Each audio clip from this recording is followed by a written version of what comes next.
సిద్దిపేట జిల్లా దుబ్బాక మున్సిపాలిటీలో కోఆప్షన్ సభ్యుల ఎన్నిక కార్యక్రమం జరిగింది. ఈ కార్యక్రమానికి ఎమ్మెల్యే కొత్త ప్రభాకర్ రెడ్డి ముఖ్య అతిథిగా హాజరయ్యారు. పరిపాలన అనుభవం కలిగిన కోటలో గోనెపల్లి దేవలక్ష్మి సంజీవరెడ్డి, ఆస యాదగిరి, ఎండి ఖలీల్, ఎండి నసీం చిన్నలు కోఆప్షన్ సభ్యులుగా ఎన్నికయ్యారు. అనంతరం ఎమ్మెల్యే సమక్షంలో సంతకాలు చేసి మున్సిపల్ కోఆప్షన్ సభ్యులుగా ప్రమాణ స్వీకారం చేశారు. ఈ సందర్భంగా ఎమ్మెల్యే నూతనంగా ఎన్నికైన సభ్యులకు శుభాకాంక్షలు తెలియజేశారు. ప్రజలకు ఎల్లప్పుడూ అందుబాటులో ఉండి మున్సిపాలిటీ అభివృద్ధికి కృషి చేయాలని సూచించారు.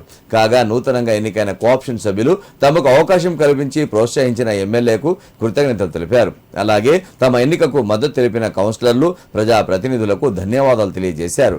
ఈ కార్యక్రమంలో election officer Srinivas, municipal chairman Sriram, Sangeetha Ravinder, vice chairman Asa Sulochana Swamy, కౌన్సిలర్లు, ప్రజాప్రతినిధులు, బీఆర్ఎస్ పార్టీ నాయకులు పాల్గొన్నారు.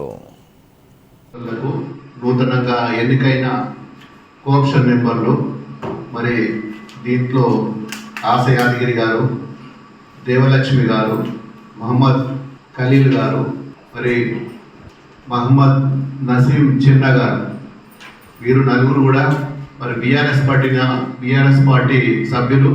మరి మా కౌన్సిలర్లు అందరూ కూడా వారిని ఏకగ్రీవంగా ప్రకటించినందుకు మరి గౌరవ కౌన్సిలర్లకు, మరి మా చైర్మన్ గారికి, వైస్ చైర్మన్ గారికి, మున్సిపల్ సిబ్బందికి అందరికీ కూడా పేరు పేరున ధన్యవాదాలు. వారందరూ కూడా భవిష్యత్తులో దుబ్బాక మున్సిపాలిటీకి కలిసి ఒక అభివృద్ధిలో పాల్పంచుకునే విధంగా నలుగురు కోఆప్షన్ మెంబర్లు మరి కౌన్సిలర్లతోటి సహాయ సహకారాలు అందించుకొని ముందుకు పోవాలని చెప్పి వారికి పూర్తి స్థాయిలో కౌన్సిలర్లు, అదేవిధంగా ఒక ఎమ్మెల్యేగా నాకు కూడా బాధ్యత ఉంటుంది కాబట్టి ఈ మున్సిపల్ అభివృద్ధిలో వాళ్ళు భాగస్వాములు కావాలని చెప్పి గెలిచిన వారికి ప్రత్యేకంగా కృతజ్ఞతలు, ధన్యవాదాలు తెలుపుకుంటున్నాను.